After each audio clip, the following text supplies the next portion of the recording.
The first images from Mortal Kombat 2 have dropped, giving us a peek at some fresh characters joining the sequel. The Mortal Kombat franchise started as a fighting game in 1992, with its first movie adaptation in 1995 and a sequel in 1997. After a long wait, a new movie came out in 2021, directed by Simon McQuoid, who's back to direct Mortal Kombat 2. The new film, set to release on October 24th, stars Karl Urban, Hiroyuki Sanada, Martin Ford, Louis Tan, Adeline Rudolph, and Tati Gabrielle. According to EW, the new images give us a closer look at Karl Urban's Johnny Cage, as well as the designs for Shao Kahn, played by Martin Ford, and Kitana, played by Adeline Rudolph. We also get a glimpse of Scorpion's return, with Hiroyuki Sanada back in the role. In the shot, Urban looks ready for a fight, with one fist in attack position and the other up to block. Rudolph is holding Kitana's iconic bladed fans in both hands. Shao Kahn is shown with red eyes and a dark, imposing presence. Along with the new images, the Mortal Kombat 2 team shared some insights into what the sequel will bring. Ed Boon, the co-creator of the game, mentioned that Karl Urban is bringing his own unique spin to Johnny Cage, moving away from the exact portrayal seen in the franchise. As for his look, the images show Urban in a classic Johnny Cage fighting stance, wearing a jacket similar to past designs, so while his portrayal might differ in style, he still looks the part. For the other characters, the movie takes a few liberties with their designs. Shao Kahn keeps a similar headpiece to the game, but is decked out in more full-body armor than his video game counterpart. Kitana's steel fans are a nod to the game, but her outfit is a bit more modest than some of her previous video game appearances. With these updates about Urban's character changes, it seems like Mortal Kombat 2 will bring a good mix of new elements while staying true to what fans recognize and enjoy. As for the action, I'm really hoping Mortal Kombat 2 can redeem a particular fight that disappointed me in the 2021 film. The movie focused on Cole Young, a new character to the franchise, but it kicked off with a fight between Scorpion and Sub-Zero to establish their iconic rivalry. While I thought it was smart to open with these two characters, who are fan favorites, their fight scenes in the 2021 film just didn't hit the mark. With both Scorpion and Sub-Zero returning in Mortal Kombat 2, their rematch has to be much more exciting. There will definitely be plenty of action in the sequel, but that fight needs to really stand out this time. While the 2021 film doesn't dive too deep into the backstory of their rivalry, it does establish that Scorpion and Sub-Zero come from opposing clans. Scorpion is part of the Shirai Ryu ninja clan, while Sub-Zero belongs to the Lin Kui assassin clan. The rivalry began years ago after a member of the Lin Kui left to form the Shirai Ryu, leading to a long-standing conflict. Things escalate further when Sub-Zero kills Scorpion's family at the start of the 2021 film. Though Sub-Zero also kills Scorpion in their first fight, Scorpion rises from the Netherrealm and ultimately helps Cole Young defeat Sub-Zero to secure Earthrealm's place in the Mortal Kombat tournament. With both characters confirmed for Mortal Kombat 2, it would be a huge missed opportunity if their rivalry didn't get another chance to play out, especially in the tournament itself. A rematch is definitely needed. Even though there were already two fights between Scorpion and Sub-Zero in the first movie, I'm still hoping we get another one in Mortal Kombat 2. Aside from being fan favorites, their fights in the 2021 film were pretty disappointing. Both of their battles were cut up with too many quick edits and odd choices that made the fight sequences feel less intense. On top of that, the final showdown wasn't really a true one-on-one fight. Cole Young, who is revealed to be Scorpion's descendant, got involved, turning it into more of a two-on-one situation.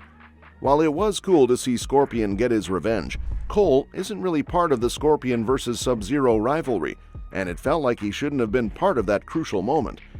So while the 2021 movie had its moments, I'd love to see Scorpion and Sub-Zero go head-to-head in a real one-on-one fight in Mortal Kombat 2. Sub-Zero might not actually be Sub-Zero in Mortal Kombat 2. While a lot of characters die in the 2021 film, it's been hinted that some of them will come back to life in the sequel. Resurrections aren't new to the Mortal Kombat series, and it makes sense here since the movie is bringing in Quan Chi, a sorcerer who can bring people back from the dead. Out of all the characters coming back, Sub-Zero is probably the most important. However, when he returns, Sub-Zero will likely go by Noob Saibot in Mortal Kombat 2, which is the name he takes after being revived in the games. Instead of his usual blue outfit, Noob Saibot will probably wear a black and gray suit, like in the video games. Even though Noob Saibot is technically a new character, a fight between him and Scorpion would still count as a rematch between Scorpion and Sub-Zero. Mortal Kombat 2 needs to sort out its power scale after the way Cole Young's fight with Goro went down. In the sequel, Earthrealm's warriors will be much stronger, having unlocked their arcanas and gained more experience since the first movie. With a full-on Mortal Kombat tournament coming up, where Earth's fighters face the best from Outworld and Netherrealm, things are set to get pretty intense. But after seeing how Cole handled Goro in the first film, the power levels definitely need some adjustments for the sequel to keep things balanced. Cole Young beating Goro so easily in the first Mortal Kombat movie made him way too strong. Goro, a powerful four-armed dragon hybrid and former Mortal Kombat champion, was clearly the better fighter at the start of the battle.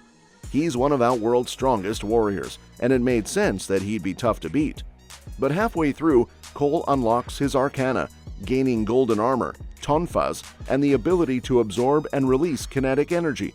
With all these new powers, Cole takes down Goro without much effort. This was a letdown, because Cole didn't have much training beyond his MMA background. The way the fight played out made Goro feel like just another disposable villain, instead of the feared fighter he should have been. Cole Young is probably going to be even stronger in Mortal Kombat 2, and that could cause some problems. Since all the Earthrealm fighters will have had time to train before the tournament, Cole will likely be much better at using his powers. This is exciting, but it also means Cole could easily take down any fighter from Outworld or Netherrealm. After beating Goro, who's usually one of the top fighters, it's hard to imagine him struggling much in the tournament. This is why Mortal Kombat 2 needs to balance the power scale better. After Cole's easy win over Goro, the sequel will need to make his opponents feel more like a challenge. Cole is powerful, but he should still be an underdog in the tournament. So hopefully, in Mortal Kombat 2, we see Cole face more difficult fights and struggle a bit more against his opponents. One opponent that I am hoping he faces in Mortal Kombat 2 is the fan-favorite villain from the game, Baraka. And it's official that they are adding him to the movie. Producer Todd Garner revealed that Baraka, a key ally of Shao Kahn, will appear in the sequel. This isn't too surprising, considering earlier rumors suggested Baraka would team up with Shao Kahn as an antagonist. Baraka is known as the general of the Tarkatan Horde, loyal to both Mileena and Shao Kahn. He first appeared in Mortal Kombat 2 and has been a major antagonist ever since. While we don't yet know who will play him, there's buzz around CJ Bloomfield, known for the secrets she keeps, possibly taking on the role. It's also possible that Baraka's character will be brought to life using visual effects, with a stand-in used during filming. That's a wrap for today's Mortal Kombat 2 updates. What are you most excited about for the sequel? Baraka's appearance, the return of Scorpion and Sub-Zero, or how the power scaling will shake out? Let me know your thoughts in the comments. And don't forget to hit that subscribe button so you don't miss any more exciting news on this and other upcoming movies. We'll catch you next time.